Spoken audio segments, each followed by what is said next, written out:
இன்றைக்கி யூடியூப்பில் ஒரு நோன் இஷ்யூ தாங்க சொல்லியிருக்காங்க. ஆமாங்க, நம்ம யூடியூப்பில் சர்ச் ஐகான் யூஸ் பண்ணியிருப்போம். நம்ம ஏதாவது தேடுறதுக்கு, வீடியோஸ் தேடுறதுக்கு அந்த சர்ச் ஐகான் நம்ம தேடும்போது அந்த கீபோர்டு உங்களுக்கு ஒரு சிலருக்கு வராமல் இருந்திருக்கலாம். நீங்கள் தேடுற டைமில் நீங்கள் ஒரு வேளை டேப் பண்ணி நீங்கள் சர்ச் ஐகான் தேடி இருந்தீங்கன்னா, ஏதாவது தேடி இருந்தீங்கன்னா ரீலோட் ஆகிருக்கும் ஸ்க்ரீன்.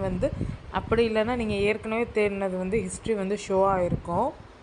புதுசாக தேடுறது காமிக்காமல் ஏற்கனவே தேடினது தான் காமிச்சிருக்கோம். அதே மாதிரி ஃபில்டர் இஷ்யூஸும் சொல்லியிருக்காங்க. இப்போ நம்ம பப்ளிக், ப்ரைவேட், அன்லிஸ்டட் அந்த மாதிரி வச்சுருப்போம் இல்லையா, ஃபில்டர் பண்ணி வீடியோ தேடுவோம். அதே மாதிரி அப்லோட் டேட் பண்ணது, அந்த டேட்க்கான அப்லோடு காமிக்காமல் இருந்திருக்கும். ஒரு சில பேருக்கு நீங்கள் செக் பண்ணியிருந்தீங்கன்னா கமெண்ட்டில் சொல்லுங்கள், உங்களுக்கு அந்த மாதிரி நோன் இஷ்யூ இருந்திருந்ததுன்னா. மிஸ்ஸிங் யூஐ எலமெண்ட்டும் சொல்லியிருக்காங்க. யூடியூப் லோகோ யூடியூப் ஆப்பில் டாப்பில் இருந்து காமிக்கலன்றதையும் சொல்லியிருக்காங்க.